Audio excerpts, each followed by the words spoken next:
banyak miskonsepsi, terutama dari komunitas pasar modal, investor pasar modal bahwa aset kripto itu tidak ada underlyingnya.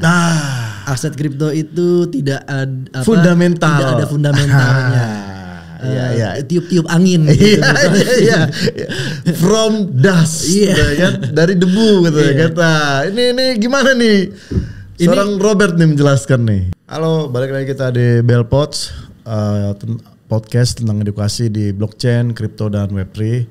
Kali ini kita akan kedatangan tamu dari exchange. Mereka adalah pendatang baru tahun 2024 dan sekarang sudah siap terbang nih. Jadi kita dari Bellpods pengen menggali lebih dalam bagaimana sih exchange ini akan bisa bertahan, kemudian bagaimana mereka bisa dalam tanda kutip membuat nyaman para penggunanya di tengah naik turunnya kripto itu sendiri. Jadi kita langsung aja, inilah Robertus Hardy.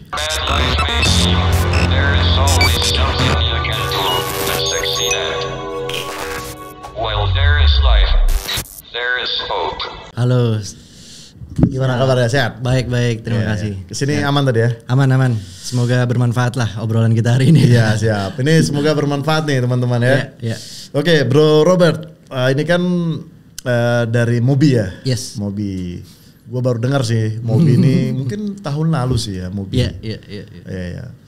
Dan di tengah-tengah ini bro, keributan dan kericuhan masalah kripto ini kan cukup kompleks ya. Mulai di dalam negeri yang masih amburadul, kemudian yang di luar negeri juga ya banyak yang amburadul juga gitu. Tapi emang ya seperti itulah dunia kripto ya, karena memang baru dunia awal, dunia di mana ya dalam tanda kutip bisa mengguncang bank gitu ya.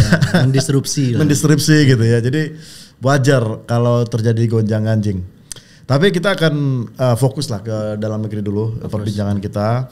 Jadi Bro Robertus ini dulu pernah kerja di ini ya, di bank sebagai treasury officer. Lalu di Mirace juga sekuritas ya. Oke bro, pertanyaan gua, waktu pertama kali nih lu sebagai CFO di Mobi nih.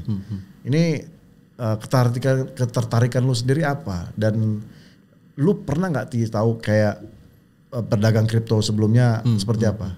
Ya sebelumnya kan memang kalau boleh sharing sedikit, perjalanan karir awalnya memang di bank waktu itu tahun 2008 lah. Jadi awal-awal sempat ada krisis finansial global itu awal-awal. 2008? Yes. Lehman Brothers ya. Ya baru lulus kuliah waktu itu tahun segitu sih. Terus kemudian langsung kerja di salah satu bank swasta di dalam negeri. Kemudian di situ kebetulan di bagian treasury. Treasury itu kan utamanya adalah memfasilitasi pertukaran valuta asing, mata uang asing antara US dollar dengan Japanese yen misalnya, atau dengan euro, dengan pound sterling, juga dengan rupiah. Kayak falas ya. Betul, falas, forex utamanya. Jadi dari situ udah mulai kenal market, termasuk di pasar modal. Waktu itu belum kenal kripto, mungkin belum ada kan waktu itu ya. Oh iya, tahun 2008 ya. Iya. Waktu itu Bitcoin dibuat bro. Iya. Oke, terus. Kemudian 2009 kan udah langsung ada jaringan Bitcoinnya. Tapi white papernya kan terbit 2008, jadi ya belum begitu tahu lah ya soal itu. Okay. Tapi capital market khususnya reksadana, kebetulan waktu itu banknya itu punya anak usaha atau sister company yang menjual reksadana. Jadi mulai dari situ udah invest reksadana, karena ya sebagian juga karena wajib juga dipotong gaji buat beli reksadana gitu. Oke. Ya sekarang ya jadi bersyukur juga dipotong gajinya buat beli itu, karena kalau nggak akan pernah tahu gitu. Mungkin taunya deposito aja atau tabungan aja ya kan. Tapi waktu itu tahu reksadana, isinya reksadana itu apa? Oh ternyata ada saham, ada obligasi. Jadi dari situ baru kira-kira tahun 2011 masuk ke capital market sebagai analis, equity analis. Oh, equity analis ya? Ya, di salah satu perusahaan perantara pedagang efek atau biasa disebut sekuritas. Ya udah dari situ 2011 kemudian lanjut sampai dengan kira-kira tahun 2023 2024 jabatan jabatan terakhir sebagai Head of Research dan juga Investment Strategist di salah satu sekuritas yang terbesar lah di Indonesia pada saat itu. Pada saat ini juga sih. Ya kemudian kenapa awal-awal 2024 itu kemudian memutuskan atau tertarik untuk melanjutkan karir di pedagang fisik aset kripto, karena selain faktor kedekatan personal juga dengan beberapa co-founders dari Mobi juga, karena udah kenal lama. Faktor yang lainnya itu karena memang saya sih ngelihat banyak potensi itu kan apa ya? Potensi itu kan sesuatu yang terpendam gitu. Kita tuh baru di permukaan aja kalau pasar kripto. Kalau di pasar modal misalnya saham gitu ya. Saham itu sekarang per hari ini aja mungkin atau kemarin nilai transaksi sehari saham itu sekitar 10 triliun, 10 11 ya marketnya lagi biasa aja. Mungkin kalau lagi bullish marketnya bisa 13 bisa 15 triliun sehari. Tapi kalau di pasar kripto dan ini ya di pasar modal, jumlah perusahaan perantara pedagang efek sekuritas yang disebut sekuritas itu ada 100-an lebih, 101 lebih tepatnya. Terus yang aktif ada 80-an. Jadi persaingannya udah ketat banget. Mature banget. Udah semakin saturated gitu. Persaingannya. Sementara di pedagang fisik aset kripto kita lihat sendiri masih ada baru beberapa lah. Mungkin sekarang yang diresmikan oleh Bapepti dan OJK baru 11 ya kalau nggak salah yang baru 11 ya. Dari 32 yang terdaftar waktu itu ya. Iya betul. Ya, waktu itu saya ngeliat ini potensinya masih banyak ya. Masih tinggi yang terpendamnya itu masih cukup besar gitu untuk potensi bertumbuhnya. Dan nilai transaksi juga mungkin per awal tahun ini mungkin baru sekitar 1,5-2 triliun aja sehari untuk semua pasar aset kripto di Indonesia menurut data OJK ya kemarin. Dan ya itu angka-angka yang saya ngelihat ya mungkin ini udah saatnya. Selain juga waktu itu sih banyak ketemu ini ya, waktu di pasar modal itu banyak ketemu nasabah kategori high net worth individual yang mereka udah usianya udah sekitar 40, 50 ya bahkan 50, 60-an tahun ke atas. Biasa tuh bawa anak-anaknya yang umur 20-an gitu, kalau misalnya ikut seminar, ikut workshop kita, coba dong kamu belajar nih sama analis ya pasar modal gitu misalnya, belajar investasi saham gitu misalnya atau reksadana. Ya bapak ibunya sih menunjukkan ketertarikan ya, tapi saya lihat ngobrol sama anak-anaknya ini kayaknya nggak begitu tertarik gitu. Pas ngobrol sama mereka, ajakin ngomong kripto, ternyata jauh lebih jago dari kita. Jauh lebih jago dari kita ngomongnya. Oh iya ya? Iya. Jadi mereka udah jauh lebih paham dan menurut aku sih ya mungkin ya 10-20 tahun ke depan mereka yang akan kelola dana keluarganya ya nggak sih? Dan apa yang mereka tahu? Ya kripto ya. Jadi itulah awal kenapa saya melihat potensi yang terpendamnya ini mungkin ada di sini nih gitu. Itu salah satunya yang kategori keluarga ini mungkin aja kalau misalnya anaknya udah mulai take over, ambil alih pengelolaan aset keluarganya ya. Ada kemungkinan ya masuk ke kripto ya. Ya mereka yang ngerti apa lagi selain aset ini. Iya. Oke bro, ini menarik sih. Menarik. Nah kalau menurut lu sendiri bro, lu ada 5 tahun nggak di sekuritas? Dari 2011 berarti sekitar berapa? 15 tahun kali ya, hampir ya. Ada 15 tahun ya? Hampir. Oke. Kalau lu lihat sendiri bro, sebenarnya tujuan dari stock market itu buat apa sih sebenarnya? Apakah untuk spekulasi atau mengumpulkan duit atau memang murni investasi atau kira-kira apa gitu loh bro? Sebenarnya yang namanya saham sama obligasi itu kan instrumen pembiayaan, baik itu perusahaan maupun negara. Kan negara juga bisa terbitin obligasi untuk membiayai pembangunan jembatan lah, bangun sekolah lah, segala macam. Infrastruktur lah ya. Oke.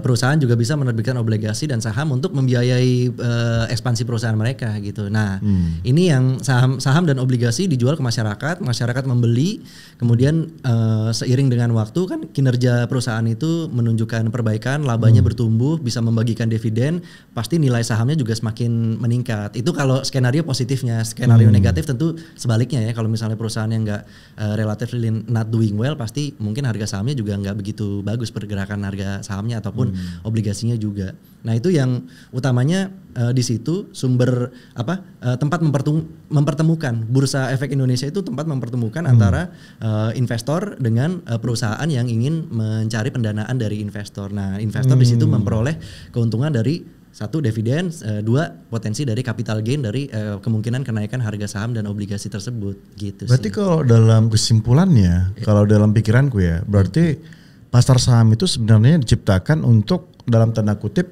crowdfunding ya. Sama seperti itu. Diadopsi sekarang konsepnya dengan securities crowdfunding udah diatur juga sama OJK. Iya. Untuk perusahaan-perusahaan kecil lah ya. Bener. Nah untuk perusahaan-perusahaan besar pakai IPO ya. Betul. Tapi sekarang perusahaan kecil juga udah bisa IPO sih. Ya lewat kripto bro. Iya. Anda ICO ya namanya ya. Atau TGE. Iya.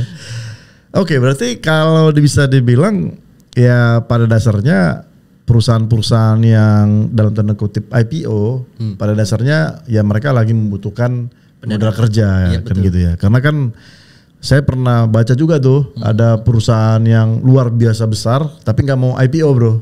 Ada tahu ya, ya kan? Iya. Nah gua tanya kenapa? Ya mereka bilang ya kita udah untung. Ngapain kita cari modal lagi? Nah katanya begitu. Kalau di kripto beda lagi bro. Mereka mencari duit dengan cara ICO ya. Iya betul. Iya. Nah kalau yang lu lihat bro dari saham ini kan ada unsur yang tidak ada di kripto. Salah satunya tadi kayak dividen. Ya kan? Kalau trading masih sama. Kemudian kalau dia main di kontrak juga ada gitu ya. Nah yang nggak ada itu adalah dividen. Nah kira-kira dari pandangan lu sendiri sih bro, kira-kira kripto ini bisa nggak sih sama dengan apa yang dilakukan dengan perusahaan-perusahaan API dengan model seperti ini? Exactly sama. Jadi sebenarnya itu emang di token kita nggak mengenal atau di kripto kita nggak mengenal istilah dividen. Tapi ada kan misalnya kayak tokenisasi dari RWA misalnya properti, villa gitu misalnya. Villanya ditokenisasi. Jadi kita beli token itu mendapatkan bagian dari revenue atau hasil sewa dari si villa itu atau si hotel itu. Itu kan sama aja dividen ya. Dividen. Ada yieldnya misalnya 7% setahun atau 4-5% setahun gitu. Kita beli si tokennya itu, kemudian kita dapat yield dari hasil revenue penyewaannya villanya itu. Itu juga sebenarnya dividen dalam artian kripto disebutnya yield gitu kan. Per tahun berapa persen. Kayak gitu. Ini menariknya kenapa? Karena ya kalau misalnya villa mau IPO kan ribet ya, harus bikin prospektus, harus submit ke bursa, OJK, punya auditor, lembaga konsultan hukum dan lain-lain. Itu kan ya semuanya itu lembaga-lembaga yang tadi kita sebutin itu semua perlu yang namanya komisaris, direktur, manajer, karyawan senior, karyawan junior, tukang parkir, office boy, gedung kantor gitu kan. Belum lagi uang pelicin ya bro ya. Iya. Kalau tokenisasi kita tinggal ya masukin aja di ERC20 atau di mana gitu udah. Dan yang paling menarik adalah siapapun bisa berperan serta. Betul. Ya kan? Iya. Dan auditornya juga udah ada kan, project-project blockchain, project Web3 itu ada lembaga auditnya yang memastikan bahwa ini benar setiap $1 juta yang diperoleh dari penjualan token setara dengan $1 juta villa yang dibeli hak sewanya gitu misalnya. Itu ada lembaga auditnya juga. Oke. Berarti lebih ke arah dalam tanda kutip project base ya. Yes. Kalau ya sekelas misalkan perusahaan kayak Telkom atau Mandiri itu kan udah bisnis grup gitu ya. Iya benar. Mereka dapat profit, kemudian mereka bagikan dividen gitu ya. Dan menurut lu sendiri, banyakkan orang itu ke saham itu untuk dividennya atau lebih ke arah trading sih sebenarnya? Kebanyakan. Uniknya di Indonesia atau mungkin kebanyakan dari yang gue pernah temuin kemarin itu ya, kemarin ini beberapa investor saham di Indonesia kebanyakan memang spekulasi. Banyakan mainnya di spekulasi. Iya, mencari capital gain gitu. Itu hampir berapa persen kira-kira bro? Hampir mayoritas, mungkin lebih dari 80%. Lebih dari 60-70%. Sisanya baru mereka benar-benar cari dividen ya. Ya dividen, kemudian juga untuk yang long term gitu, simpen nggak pernah jual gitu. Iyalah, kan yang long term ini pasti dividen, pasti incarannya. Iya, mereka nggak peduli dengan harga. Iya, atau melihat simply valuasi murah gitu, expect tahun depan atau berapa tahun lagi ya valuasinya bisa naik multiplikasinya gitu. Tapi kebanyakan. Tapi kalau lu lihat sendiri dari bicara spekulasi, kan kripto tempatnya bro. Hari ini 5%, besok bisa minus 10 bro. Betul. Ini kan luar biasa nih spekulasinya kan.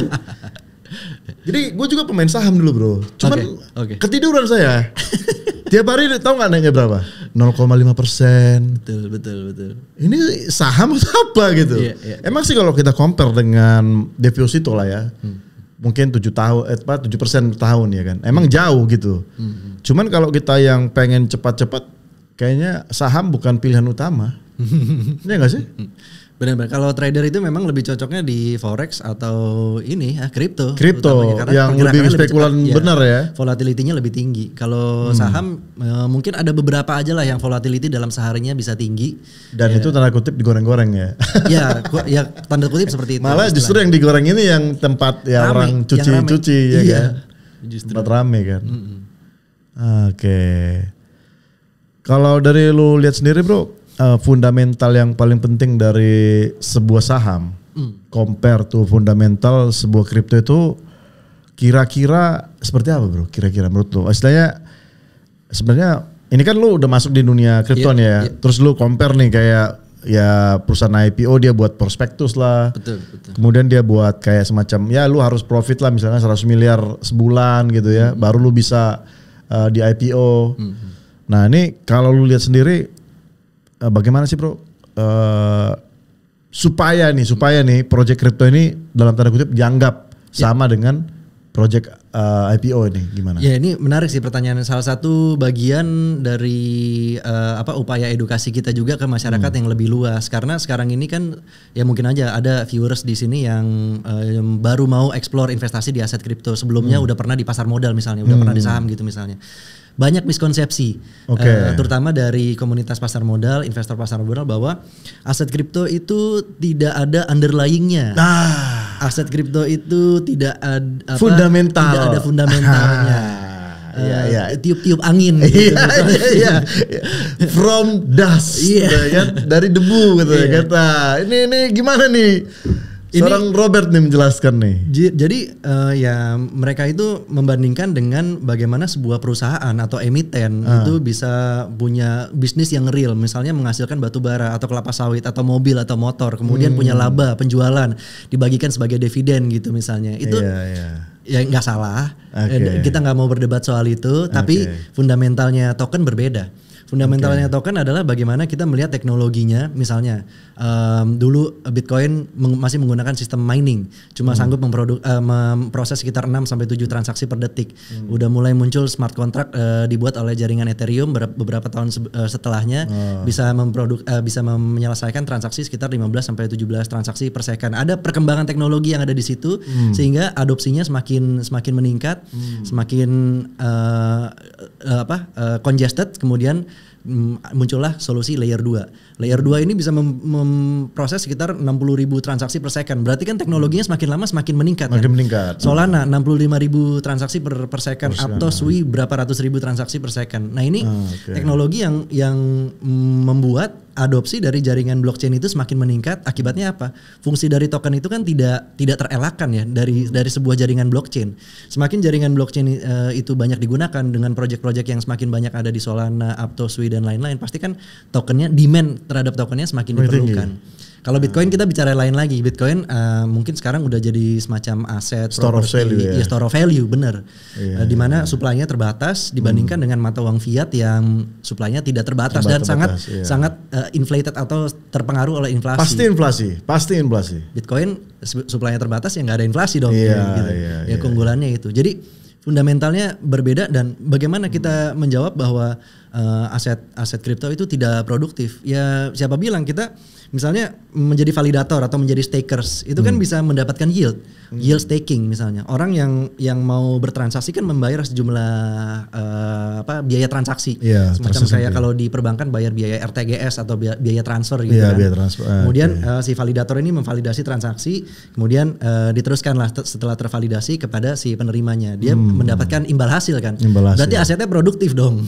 Dan ada underlyingnya juga berupa suatu jaringan blockchain yang digunakan oleh berbagai aplikasi yang ada di Web3 gitu. Berarti intinya fundamental itu teknologinya, ya nggak sih? Teknologinya, penggunaannya. Which is kan teknologi nggak bisa dilihat dengan kasat mata kan, gitu ya. Beda dengan katakanlah Microsoft atau Oracle kan. Betul. Istilahnya mereka buat produk yang dipakai oleh semua orang. Tapi kan dalam blockchain ya memang teknologinya ya bisa dipakai semua orang, ya kan. Dan paling utama di situ adalah kayak semacam misalkan Microsoft. Ya kita tergantung sama Microsoft.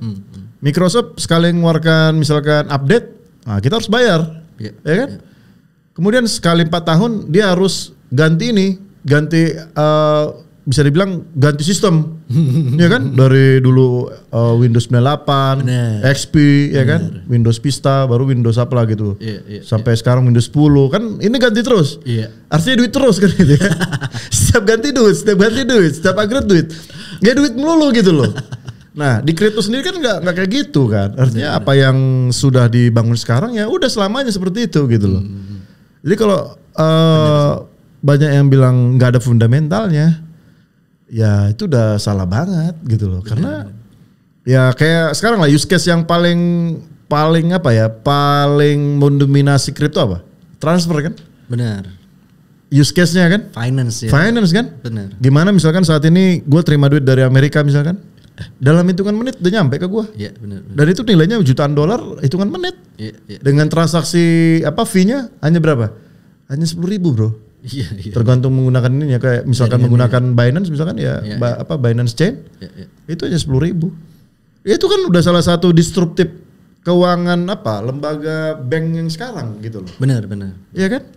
Nah, jadi saya setuju dengan Bro Robert, ya itu fundamentalnya. Nah, baru satu lagi yang kedua itu underlying katanya. Oke, coba jelaskan gimana underlying. Banyak orang bilang nggak ada underlyingnya gitu. Padahal kalau yang gue tahu Fiat ini yang nggak ada underlying, ya kan? Setelah Bretton Woods, kemudian setelah Nixon nantanganin tahun 1971, itu Fiat udah nggak ada underlying. Justru sebaliknya. Nah sekarang kripto, menurut lo underlyingnya apa? Sebenarnya nggak bisa disamain juga. Jadi istilah underlying itu memang nggak kita kenal di token atau di kripto karena ya itu tadi melekat kepada teknologi si blockchain itu sendiri. Bayangin Solana 65.000 transaksi, Aptos mungkin 200.000 transaksi per detik. Itu nggak pakai server bro. Iya nggak pakai server. Yeah. I know for sure beberapa perusahaan sekuritas ya tempat gue kerja dulu mungkin bayar servernya segede ruangan ini. Bayar server mungkin sebulan bisa 2 miliar. Buat ngidupin server. Iya. Transaksi kayak gitu. Ini Solana 65.000 transaksi, Aptos 200.000 transaksi per detik, nggak pakai server, cuma pakai validator, staking. Iya. Lu bayangin kalau ini gue nggak bilang sepenuhnya ini mendisrupsi ya, tapi kalau misalnya orang-orang di traditional finance penentu kebijakan bisa ngelihat ini aja. Akibatnya apa? Misalnya Bursa Efek Indonesia atau Bank Indonesia bisa mengadopsi sistem blockchain yang berkecepatan tinggi seperti ini. Akibatnya apa? Nggak ada latency kan? Iya nggak ada latency. Kalau nggak ada latency itu akibatnya apa? Better pricing. Iya. Ya itu aja sih. Itu teknologi yang mungkin ya sekarang kan kita ada di regulasinya ada di bawah OJK. Di bawah OJK itu kan selain ada perbankan, fintech, ada juga ya lembaga keuangan non bank kan. Semoga ini bisa bersinergi juga. Kita adiknya yang paling baru nih si industri aset kripto ini. Ya semoga bisa menularkan sebagian dari teknologi Web3 blockchain ini kepada industri yang ada lainnya. Terutama mungkin yang paling dekat ya fintech sih ya. Seperti itu. Tapi nanti kita ada bahasan lanjutin nih bro mengenai OJK nih ya. Tapi kita jangan ke situ dulu nih. Oke. Nah, jadi kalau yang gue lihat nih ya, kayak dia bilang underlyingnya apa. Sekarang itu masih banyak loh bro, orang masih berpikir bahwa kayak rupiah kita tuh underlyingnya masih emas. Oh, udah masih banyak berpikir itu. Jadi kayak Indonesia cetak 1 triliun ya, kita harus punya 1 triliun seharga emas itu gitu loh. Banyak yang nggak tahu ini udah dihapus. Iya. Sejak 71. Lu tahu sejarahnya tuh? Iya. Tahu sejarahnya. Gold standard ya, gold standard. Iya, gold standard, tahu sejarahnya. Sudah dihilangkan ya, udah enggak ada. Iya, gara-gara perang Vietnam itu, bro. Iya kan. Jadi istilahnya waktu itu katanya presiden dari France mau ngambil emasnya ke Amerika. Sebelum nyander dia di New York. Itu diterbitin tuh executive order katanya. Udah jadi nggak ada standar ya underlying dari sebuah uang mata negara itu nggak dari emas lagi gitu loh. Benar. Nah terus gue compare lah kan sama kripto kan. Underlyingnya apa bro bilang kan? Ya underlyingnya uang fiat lah aku bilang. Loh kenapa begitu? Lah iya. Sekarang harga Bitcoin berapa aku bilang? 100.000 K. Nah 100.000 K itu apa? Dolar. Itu kan uang gue bilang. Oh iya uang. Nah terus besok 80.000. Nah siapa yang buat 80.000? Ya kan dolar juga. Iya kan? Kecuali lu bilang ada uangnya nggak kan gitu. Ya kita udah tahu lah kayak misalkan USDT ya kan ya nggak compare juga 1:1 kan. Betul. 1:7 mungkin, 1:0,7 ya kan gitu. Nah itu mungkin pertanyaan yang tepat. Tapi kalau dibilang apakah underlyingnya ada, ya ada. Udah fiat itulah. Karena kan harga itu terbentuk dari fiat. Lu mau pakai rupiah, ya itu harganya. Berarti uang yang terkumpul dengan banyaknya koin, itulah nilainya yang membentuk dia. Kan itu secara matematik ekonominya kita buat gitu. Nah sekarang banyak orang berpikir yang balik lagi bro, yang kayak fundamental tadi, dan ya kita masih bingung juga cara menjelaskan ke mereka karena memang fisiknya kan nggak kelihatan gitu ya, fisiknya nggak kelihatan. Cuman bagaimana gua cara menjelaskan mereka sangat mudah aja. Oke sekarang lu beli 1 BTC, terus lu jual, ada nggak barangnya? Kalau nggak ada barangnya, nah baru lu bilang ini scam atau nggak ada barangnya. Ini kan ada gitu. Iya benar. Dan sangat sangat reliable karena kalau kita compare sekarang dengan uang fiat lah ya, uang kertas contohnya. Lu tahu itu misalkan dicetak terus nomor serinya pindah kemana, lu tahu nggak kemana? Nggak tahu kan kita. Iya. Sekarang yang gua pegang uang 100.000 sekarang nomor serinya ada. Nah kemudian 5 tahun lah udah berputar-putar jadi mana? Lu tahu nggak itu di mana? Iya. Jangan-jangan pun udah nggak ada itu, iya kan? Tapi kalau Bitcoin jelas alirannya dari mana kemana, ini kemana tetap, ya kan? Tahu kita dari mana melalui ini kan jaringan Merkle Tree, kita tahu ini dari A sampai Z. Bahkan saat dia pertama kali dibuat ya dari reward kan, kita tahu itu sekarang pemiliknya sekarang siapa, udah tahu kita. Loh itu teknologi apa? Gitu. Jadi gue pikir bahwa hal-hal yang seperti inilah yang masih belum dipahami masyarakat bro. Betul. Nah dari sisi lu sendiri dari Mobi nih bro, ini kira-kira kalian ada nggak kayak buat semacam edukasi mengenai hal ini di luar dari ya istilahnya naik 5% lah gitu, ada nggak lebih ke arah edukasi yang kita obrolin?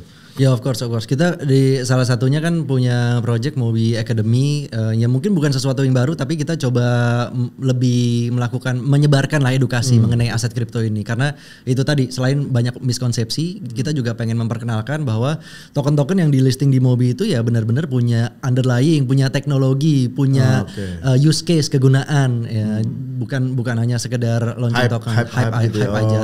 Mungkin ada beberapa meme coin yang kita launching tapi ya tentu meme coin yang very liquid, yang komunitasnya juga besar, atau yang mungkin sudah listing di beberapa exchange besar juga sebelumnya sehingga sangat liquid gitu. Kalau misalnya ada investor lokal yang mau partisipasi, punya exposure mau main-main di meme coin juga untuk spekulasi ya tentu bisa juga. Tapi mostly yang di listing adalah punya narasi tersendiri ya, misalnya RWA, DePIN, AI, itu semuanya kita jelasin sebelum di listing atau di hari yang bersamaan dengan listing kita jelasin kalau token ini tuh punya project apa aja, fundamentalnya seperti apa, use case-nya seperti apa. Itu supaya istilahnya supaya investor kita nggak beli kucing dalam karung. Kemudian upaya lain untuk edukasi yang basic gitu ya, pengenalan misalnya mengenai strategi trading atau money management, makroekonomi, itu juga kita biasa rutin lakuin, mungkin sebulan bisa sekali atau 2 kali. Medianya ada di Telegram, ada di Discord, ada di X juga. Kadang kita putar-putar aja di beberapa media itu kita ngadain semacam webinar atau AMA seperti itu sih. Itu yang salah satunya yang kita lakuin secara online. Tapi secara offline juga kita kerjasama dengan beberapa universitas di beberapa daerah. Kita udah lakuin seminar itu mungkin di lebih dari 10 kota. Di seluruh Indonesia, bekerja sama dengan Bapepti juga dan juga beberapa universitas tersebut, dan juga ada kerjasama dengan bank, ada beberapa bank juga yang menjadi mitra kita dalam melakukan edukasi. Ya itu yang senantiasa kita lakuin sih dalam hal edukasi dan meluaskan gitu jangkauannya industri aset kripto ini bisa menjangkau lebih banyak orang supaya juga mereka nggak sulit gitu untuk mengakses informasinya, seperti itu sih. Oke bro, di setengah persaingan lokal juga kan ini bisa dibilang walaupun masih kecil tapi udah mulai padat kan gitu ya. Kalau dulu ingat gua awal-awal kan masih ada Indodax, lalu ada Reku, ada toko kripto, ada digital exchange, ada Thrift gitu ya. Zaman-zaman gua awal tuh, ya kan. Nah, jadi kalau dari sisi penetrasi juga memang dulu masih sekitar 2 juta dulu. Itu yang registered ya. Yang aktif mungkin ya sekitar 20-30%. Nah kalau sekarang yang gue dapat dari Bapepti itu udah hampir 20 juta nih sekarang bro. Total user yang registered ya. Nah total dari yang aktif mungkin ada 10 lah exchange nih. Nah gue kan udah pernah undang mungkin ada dari 10 itu gue udah pernah undang ada 6 kayaknya bro. 6 atau 7 lah exchange lah di Belpos nih kan. Nah ini yang mungkin lo yang ke-8 nih ya kan. Nah pertanyaan gue simple aja sama mereka bro. Bagaimana mereka bisa bersaing nih dengan rekan-rekan kita yang di lokal. Dan gua tanya mereka memang ya mereka benchmark gitu. Benchmark dengan yang existing kan. Dan mereka kayak punya strategi masing-masing sih untuk bisa survive ya kan. Nih dari Mobi sendiri nih gimana nih bro supaya bisa survive dari lingkaran-lingkaran ini semua gitu loh. Karena kan balik lagi tadi masih terbatas ya, masih 20 juta ya. Nah itu gimana? Gini, kalau di industri pedagang fisik aset kripto lokal kita nggak begitu worry terhadap persaingan. Kenapa? Karena itu tadi potensinya tuh masih dalam gitu. Masih yang kita tuh baru garuk-garuk permukaannya aja. Kenapa? Kita tuh di Mobi itu kebanyakan latar belakangnya banyak dari traditional finance, capital market, banking sama properti juga. Jadi banyak di antara sales kita itu yang dulunya jual properti, jual produk pasar modal seperti reksadana, saham, obligasi dan lain-lain. Hampir setiap hari kita atau mereka ketemu dengan investor yang dulu invest di properti atau pasar modal, nggak tahu kripto. Nggak tahu kripto artinya apa? Ya mereka either ada yang mungkin masih skeptis atau ya kita perlu edukasi lebih dalam lagi untuk bisa mengkonversi mereka juga bisa tertarik untuk aset kripto. Buktinya anak-anaknya mereka yang umur 20 tahunan udah jauh lebih paham gitu. Jadi ya ini potensinya. Ini potensinya yang masih cukup. Ini market yang mau kalian ambil ya? Yes, itu seperti itu. Jadi kurang lebih kita memang ya tidak melupakan edukasi di investor retail gitu. Misalnya di kalangan akademisi, kampus, kemudian generasi muda, komunitas game, e-sport itu kita lakukan, tapi kita juga banyak masuk ke kalangan high net worth individual, terutama yang udah lebih dulu investasi di produk-produk yang lain ya, dan pasar modal. Jadi lo mau shifting ke sini lah ya? Iya betul. Gitu. Kalau dari gue sendiri begini bro, seberapa jauh sih kalian support sama Project Indonesia bro? Nah, kita sih kan artinya support itu dalam tanda kutip ya, artinya melisting token mereka kan gitu ya, karena kan dengan melisting token mereka kan berarti support terhadap project mereka. Sebenarnya di Indonesia itu bro banyak project juga ya, dan nggak tahu lah bro ya, hampir 80% itu rug-pull bro. Dan bisa dibilang kalau dibilang project kripto berasal dari Indonesia, udahlah. Wassalam lah udah gitu, nggak ada prospek masa depannya gitu. Bener. Dan itu udah gue alamin dari tahun 2018 sampai sekarang itu ya memang benar-benar belum ada yang dalam tanda kutip bisa berdiri tegak sampai sekarang. Malah koinnya hancur, proyeknya juga lebih hancur, sama sekali nggak ada gitu. Nah ini gimana bro, skeptis dari lu sendiri, terus harapan lu, terus gimana ya membajukan project kripto Indonesia nih dari sisi exchange, ada ini nggak saran atau strategi yang kalian lakukan nggak? Ya itu sayang sekali ya kenapa ada seperti luka ya di dalam suaranya Mas Isbel tadi ya. Tapi di kita sendiri di Mobi mungkin ada beberapa lah, 1-2 project token lokal, nggak sepenuhnya lokal, dia kerjasama dengan institusi asing juga. Itu ya beberapa yang cukup bagus, kita coba ajuin whitelistnya ke Bapepti, ke OJK juga. Ya doain aja semoga bisa lancar prosesnya untuk bisa cepat listing. Tapi ada beberapa yang udah kita majuin dan tanggapannya sih cukup bagus. Karena benar-benar ada beberapa project itu belum bisa dibilang di sini ya. Tapi beberapa project itu basisnya adalah real world asset misalnya. Ada underlying asetnya mungkin berupa properti, villa atau berupa emas gitu, atau berupa obligasi, deposito segala, atau money market seperti itu. Itu sih menurut kita sih salah satu yang akan bisa level of adoptionnya bisa lebih tinggi nantinya, terutama dari investor yang lebih konservatif tadi, yang dari pasar modal atau dari properti, untuk bisa melihat token aset kripto. Kenapa saya harus beli token? Kenapa saya harus beli aset kripto? Oh ini lebih murah daripada membeli propertinya langsung di Bali gitu misalnya. Tetap bisa dapat yieldnya loh dari hasil rentalnya misalnya. Atau ini lebih murah daripada beli tambang emasnya, daripada beli perusahaan emasnya gitu. Kita bisa beli tokennya gitu misalnya. Lebih murah daripada kita beli power plant geothermalnya, kita bisa beli ini nih token hijau misalnya yang underlying asetnya adalah si perusahaan penyedia energi hijau. Ya seperti itu. Itu menurut kita yang akan bisa dipertanggungjawabkan lah, tidak seperti project-project yang lainnya mungkin yang agak kurang berhasil ya di scene lokal kita ini. Berarti lu kalau ngelihat lebih banyak itu ada hubungan ke RWA ya. Tuh. Jadi ada underlying aset yang memang bisa dipertanggungjawabkan. Yes, menurut kita entry levelnya dibanding misalkan kayak ya kalau blockchain kan nggak ada bro. Iya. Blockchain kan sistem ya. Betul. Kemudian ya ada di apps kan, decentralized apps, mostly ya kayak apps biasa kayak Facebook, YouTube itu kan aplikasi digital kan. Yeah. Nah kalau model-model yang seperti ini seperti apa? Ada pandangan-pandangan lain nggak? Sekarang ini risk appetite kita belum ke situ sih, karena gimana ya, skalabilitasnya sih. Kita mau bersaing dengan blockchain seperti Solana, Aptos, Sui, mungkin kalau project baru ya lihat aja lah project-project baru yang global sekalipun, yang di Web3 sekalipun yang mencoba bersaing dengan mereka kan nggak banyak gitu, yang bisa sukses gitu. Jadi mungkin sekarang ini ya top tiernya masih itu aja kalau buat jaringan blockchain, yang di bawahnya mungkin ada beberapa layer 2-nya Ethereum yang cukup bisa bersaing, tapi ya itu kan nggak tokennya juga nggak doing very well juga. Jadi menurut kita sih potensinya banyak di RWA dulu aja deh sekarang ini, yang masih bisa. Berarti kalau bicara tentang RWA ya bicara tentang bisa dibilang kapitalisme bro. Iya kan, karena bicara konglomerat itu udah.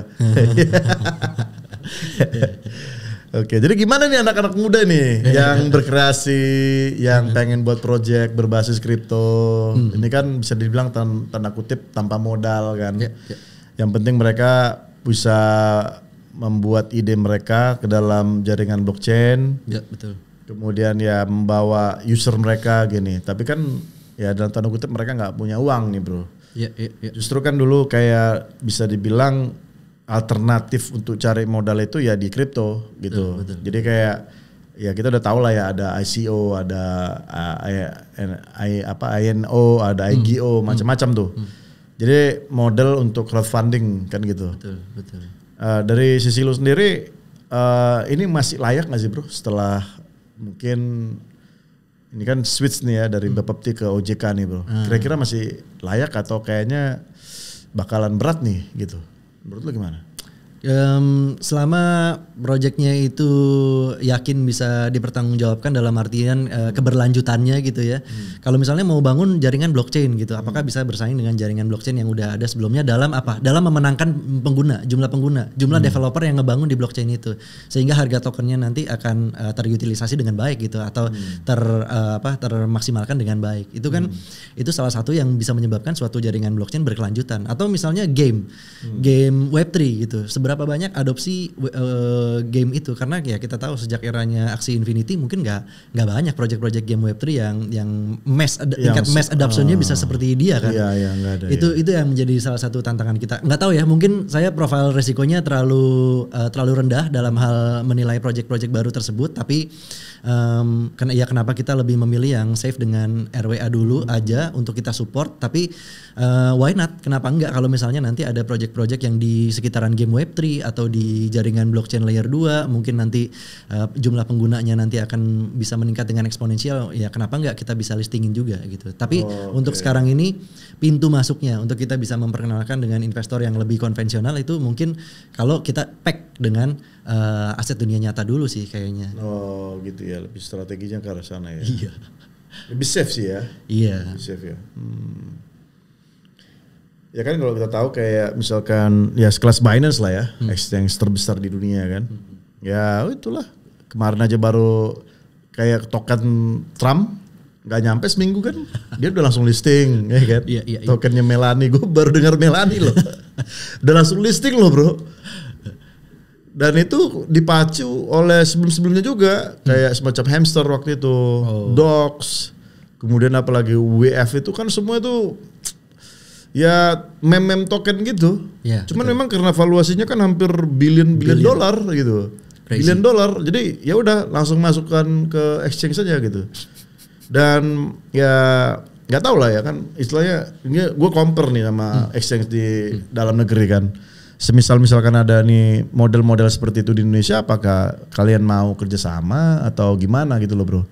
Atau ya kayak lo bilang tadi ya udah kita tetap stick bahwa kita harus ada underlying project gitu. Jadi kita nggak terlalu kayak meme kan apa gitu loh. Memangnya duitnya banyak di situ, perputaran duitnya. Cuma memang ya secara utilita nggak ada, secara underlying project juga nggak ada gitu. Jadi ya dalam tanda kutip ya kalian masih bermain safe gitu ya kan.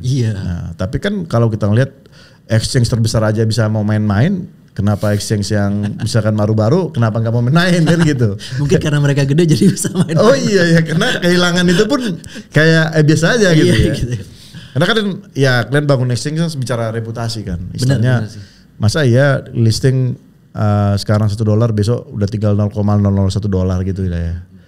Ya, bener, mungkin itu yang kalian mau jaga gitu ya. Betul. Salah satunya itu. Kalau misalnya tidak memuaskan gitu kayak kinerja dari listingan tokennya kan pasti banyak merugikan orang juga kan. Iya, akhirnya ya udah cabut lah ya. Pilih warung lain lah ya. Oke, itu strategi masing-masing sih. Oke bro, kalau dari lu sendiri ini lu sebagai CFO nih bro. Kan sekarang kan yang gue dengar sih ada tambahan lagi nih bro. Kalau dulu kan masih pajak ya. Kemudian ada lagi kan taker maker kan ada lagi tuh. Gue dengar ada lagi nih tambahan untuk apa bro? Kirim ke bursa nih bro.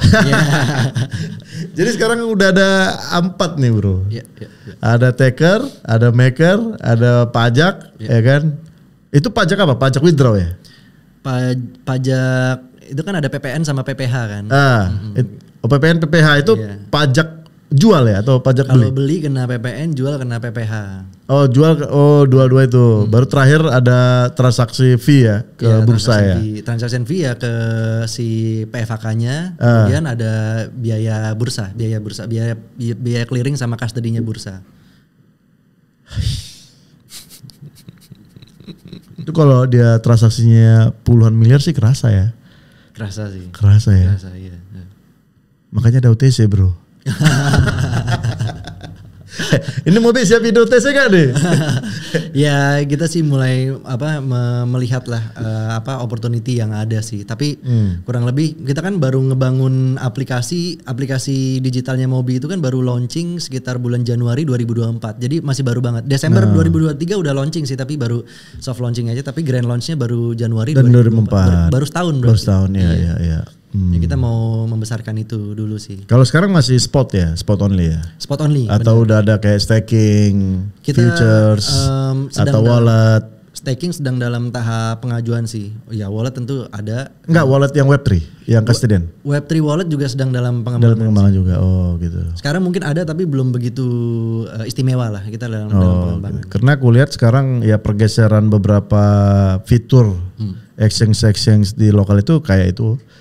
Dari spot, kemudian staking, lalu perpetual masih satu ya, masih pintu kan. Yang lain masih belum berani atau gimana nggak tahu. Baru yang keempat ya itu Web3 wallet sih. Mostly mereka lebih ngembangin ke arah sana.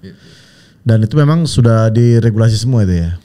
Ya, semuanya sudah dilaporkan lah. Mungkin regulasinya belum terlalu. Oke, berarti regulasinya belum secara de facto diputuskan, tapi untuk trial the market is okay gitu ya. Iya, asal kita melaporkan lah semua yang ada, semua yang ditransaksikan di situ.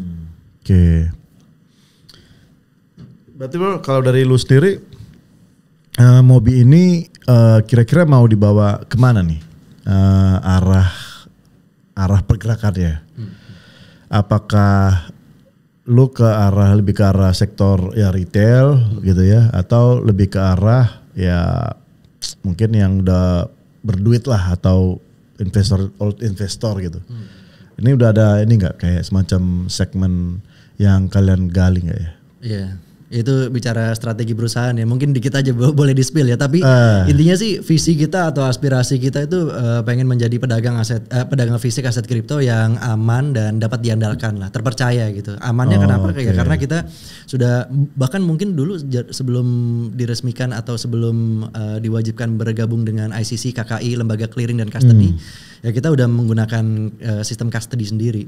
Jadi semua exchange itu kan pasti punya hot wallet kan. Jadi kita tuh dari awal emang nggak pernah simpen saldo apa istilahnya aset kripto nasabah itu terlalu banyak di hot wallet. Jadi begitu ada saldo banyak kita pindahin ke custody. Jadi ke cold wallet lah ya. Iya, ya custody lah kita pakainya. Bilangnya custody. Wallet. MPC wallet. Oke. Kalau misalnya ada withdrawal dalam jumlah besar, itu walletnya harus di whitelist dulu. Apakah benar ini nomor wallet ini disubmit langsung oleh si penariknya, oleh si nasabah yang dimaksud gitu, oleh si pengguna yang dimaksud. Ya melalui serangkaian KYC tentunya. Kalau udah di whitelist tentu nanti mau keluarin dari MPC wallet atau dari custody kita juga persetujuannya berlapis. Kadang sampai C-level segala menyetujui. Sehingga berapa lama prosesnya tuh? Itu ya cepat, semenit 2 menit karena kita semua online kan. Tapi harus standby dong. Betul, itu ada around the clock lah. Kita ada yang piket baik dari tim developernya sama C-level juga ada yang standby. Iya. Tapi itu penarikan jumlah besar ya mungkin agak sedikit lama lah dibanding dengan exchange yang lain karena ya kita itu ya benar-benar lakuin sebenarnya agak semi manual karena pakai MPC wallet, persetujuan C-level, aset yang jumlah besar ya. Kalau jumlah kecil, withdrawal kecil sih udah langsung instan karena ada di hot wallet kan. Tapi jumlah besar kita nggak pernah simpen di hot wallet, kita pakai custody MPC wallet, kemudian persetujuannya manual untuk yang jumlah besar. Satu BTC sekarang udah pasti butuh itu ya. Iya gak sih? 1,7 miliar tuh kan. Iya. Berarti kalau ini kan sekarang lagi gencar-gencar juga nih bro, orang-orang lagi ngecek nih hot wallet dari exchange itu benar atau enggak gitu, pakai Arkham gitu. Mereka biasanya pakai Arkham. Ini gimana? Udah nih proof of reserve-nya udah jalan? Kita dalam tahap sih untuk bisa melakukan audit proof of reserve karena ya itu mungkin penting juga. Tapi so far kan kita udah gabung di ICC sama KKI ya itu pasti udah 100% saldo fiat udah di KKI. 70% saldo aset kripto udah di ICC. Jadi dengan sendirinya transaksi harian juga dilaporkan. Baik itu tahun lalu ke Bapepti, tahun ini ke OJK, transaksi harian dilaporkan, jumlah aset kriptonya dilaporkan juga, jumlah fiatnya dilaporkan juga. Jadi ya secara internal sebenarnya kita semua yang ada tergabung sebagai PFHK itu udah proven, udah audited gitu. Tapi ya di komunitas Web3 mungkin kita sedang dalam tahap lah berencana untuk bisa diaudit juga proof of reserve-nya. Iya, proof of reserve itu kan ya dalam tanda kutip ya namanya kripto kan transparan. Betul, ya kan. Betul. Even lu punya code wallet sendiri kan kita bisa ngelihat. Iya. Walaupun itu nggak terhubung sama internet loh. Iya. Iya kan? Lu kasih alamat wallet lu yang tidak terhubung sama internet, kita bisa tahu itu jumlahnya ada berapa kan gitu. Karena ini terjadi sih bro. Gua nggak bisa sebut lah, salah satu exchange lokal juga dan dia memang ekspansi ke beberapa negara. Di ujung cerita ternyata uang nasabah atau aset nasabah yang dititipkan ya itu hampir 70%-nya dibuat lagi. Wow. Dimasukkan ke Devi. Wow. Iya kan? Ya sebenarnya sih ya permainan bank kan seperti itu ya. Ya kan bank kan seperti itu ya. Cuman ini kan kripto ya, ketahuan gitu kan. Pasti ketahuan. Makanya kadang-kadang banyak yang dari exchange itu nggak mau ngasih tahu alamat cold walletnya mereka atau hot walletnya mereka karena ya dalam tanda kutip takut di stress gitu loh. Nah jadi kejadian waktu yang gue sebutkan tadi ini itu bro hampir 70% dana nasabah itu dimasukkan ke DeFi. Which is DeFi ini ternyata terafiliasi sama yang dulu hancur FTX. Akhirnya udah hancur semua, runtuh semua. Nah itu sih. Nah itu yang makanya kadang-kadang banyak yang exchange ngeklaim lah bahwa kita udah nanya safe atau apa gitu. Ya gimana lu cara buktikannya kan gitu. Sekarang kita bisa ngeliat lah kayak di CoinMarketCap kan ada pilihan exchange gitu. Kita bisa lihat seberapa banyak sih kayak 24 hours, volumenya berapa, transaksinya semua terlihat sih semua gitu. Nah ini kalau di OJK sendiri bro, ini mereka udah punya alat sendiri nggak sih untuk mengecek ini semua? Semuanya atau hanya melaporkan by Excel kayak gitu? Ya semuanya sekarang diserahkan ke bursa sih, ya terutama di ICC dan KKI. Sebenarnya untuk bisa teraudit proof of reserve di Web3 kan gampang aja sebenarnya. Kita buka aja saldonya si ICC sama KKI ke Arkham gitu misalnya. Cuman itu lagi kita cari nih celahnya gimana. Karena Arkham kan juga kapitalis juga kan. Maksudnya mereka cari ya apa untuk bisa mengeluarkan laporan audit itu kan pasti perlu biaya lah. Mungkin kita lagi cari-cari mungkin lembaga lain yang bisa lebih bersahabat lah. Kita gitu. Harus bayar ke mereka. Ya CoinMarketCap, CoinGecko, Arkham itu juga sebenarnya berbayar ada. Oh dalam tanda kutip. Oh. Mereka kan menjual jasanya untuk memvalidasi proof of reserve itu. Ada gitu. sih lembaga audit yang lain seperti Quill Audit, Halborn, banyak lah lembaga audit Web3 itu bisa memvalidasi proof of reserve. Nggak cuma Arkham, tapi ya hampir semuanya berbayar dan ya kita lagi yang namanya perusahaan baru kita lagi compare mana yang lebih lebih bersahabat lah. Oh iya. Karena kan memang di satu sisi kan ya itu tadi kayak ini kan kita melakukan revolusi bro terhadap bank kan. Ya kita udah tahu sendiri lah bagaimana kinerja bank sendiri. Dan kita juga nggak tahu misalkan uang bank sekarang yang cash itu ada berapa kita nggak tahu kan. Ya kan kita nggak tahu. Artinya comparing misalkan dana nasabah yang dimasukkan dia dengan dana yang dikeluarin sama dia, ya mungkin hanya sisa 2% aja kali kemungkinan, ya kan. Nah jadi itu yang mau sebenarnya ditransformasi dengan si blockchain ini, dengan sistem transparansinya.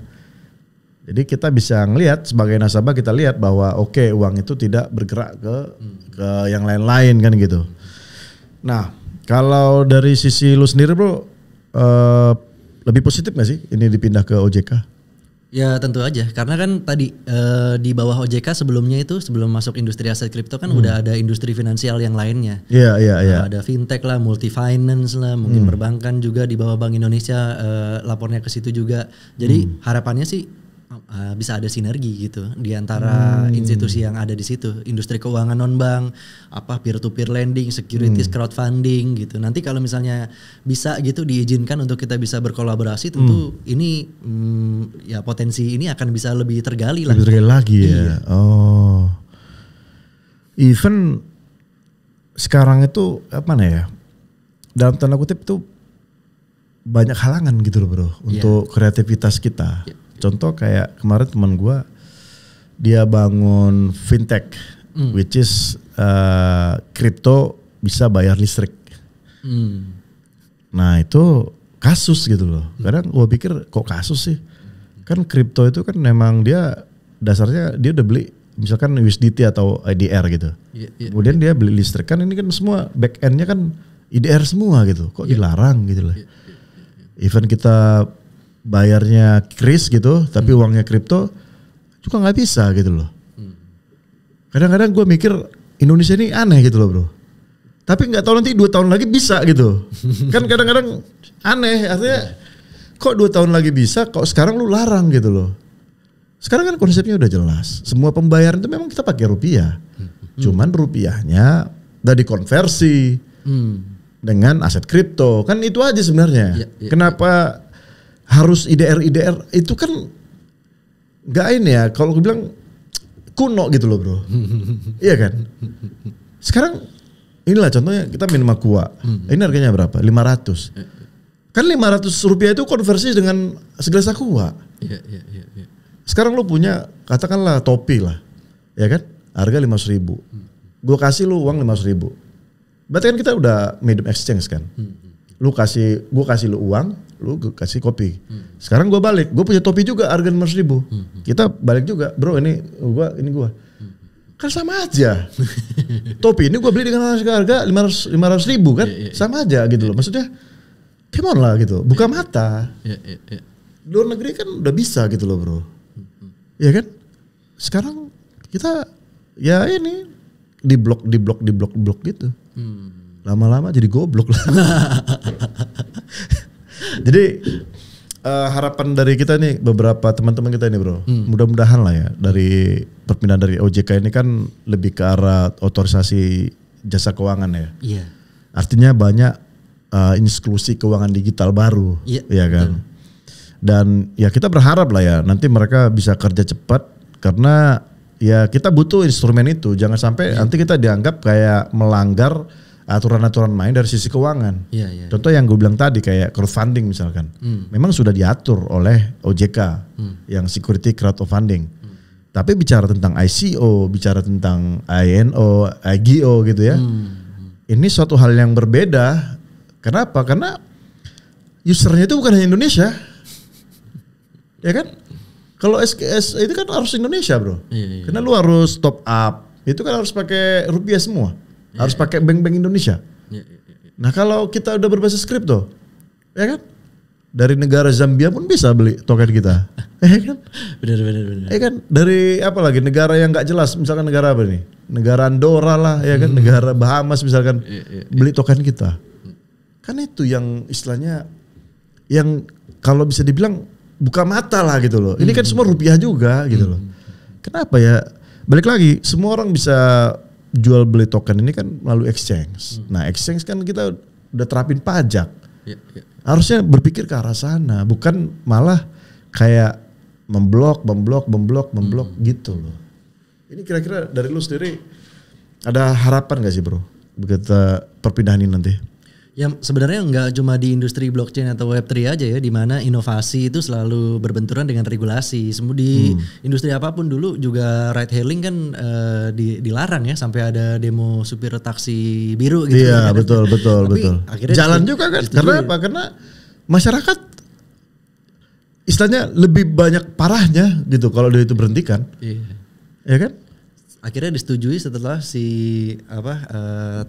perusahaan taksi online itu beli saham si taksi biru ya kan. Iya. Akhirnya dibolehin, disetujuin gitu. Tapi ya enggak lah, itu mungkin sama kasusnya kayak TikTok ya, sama Tokopedia kan? Iya. Akhirnya dilarang dulu, terus beli saham 27 triliun. Ya mungkin diperlukan adanya kolaborasi dan konsolidasi ya, nggak tahu ya, itu industri lain ya. Tapi kalau harapannya kita sendiri sih ya semoga kita kan selalu menjaga komunikasi. Mungkin komunikasinya juga kurang sih, karena tidak dipungkiri kan mungkin OJK masih berpatokan, sama dulu juga Bapepti masih berpatokan kepada industri perdagangan berjangka. Ya ini OJK juga sepertinya masih berpatokan kepada industri pasar modal lah. Padahal kan kita spot kok berjangka. Kadang-kadang gue bingung sih ya. Iya. Aduh. Ya itu, jadi lembaga-lembaga ini masih banyak mengadopsi mungkin template yang lama. Sementara kita kan industri aset kripto atau Web3 dan blockchain ini ya udah terbang jauh bro, terbang jauh. Iya. Kita belum bicara DeFi loh. Ya. Cuman kita nggak cukup waktu ya. Kita belum bicara tentang NFT kan, belum diatur juga. NFT gimana kan? Belum ada ya, Belum lagi kita bicara meme coin. Iya. Karena bingung loh bro. Teman saya itu, saya nggak bilang saya ya, teman saya itu modal 3 juta, dapat 1,6 miliar dari meme coin. Orang OJK mungkin bingung, dikira cuci duit kan gitu. Lah ini benar-benar ada, memang ada begini. Iya. Nah ini yang menjadi masalah kadang-kadang. Dikiranya kita cuci duit. Itu duit dari siapa? Dari investasi. Investasi kau berapa? 3 juta. Kau withdraw berapa? 1,6 miliar. Gak masuk akal, kau cuci duit. Astaga. Ini yang penting bro. Benar. Gimana ya gue bilang ya?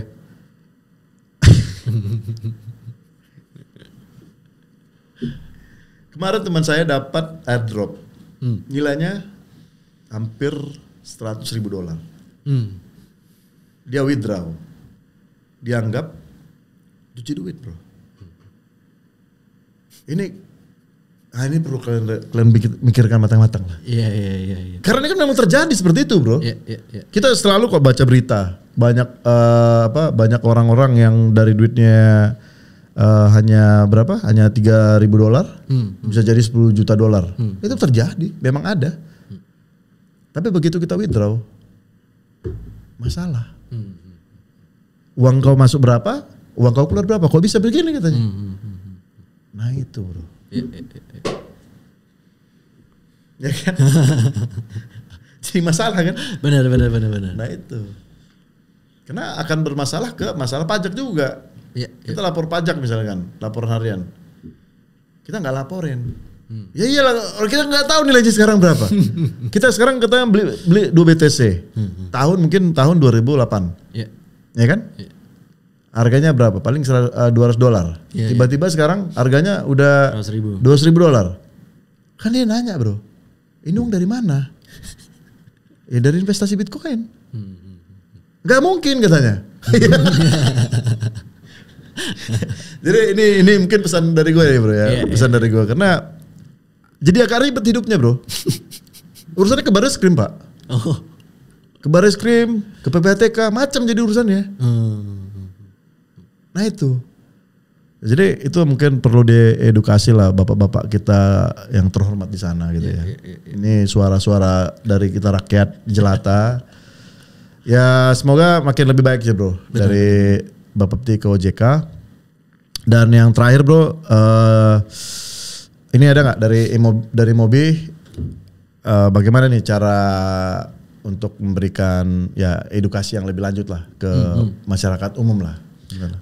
Ya utamanya sih kita appreciate banget ada channel-channel kayak Belpos ini dan juga komunitas yang solid ya di Web3 sama blockchain Indonesia itu komunitasnya solid banget. Setiap ngadain acara semua pada datang, guyup, rame baik online maupun offline gitu. Jadi ini bisa menjadi salah satu semangat yang harus terus kita jaga lah.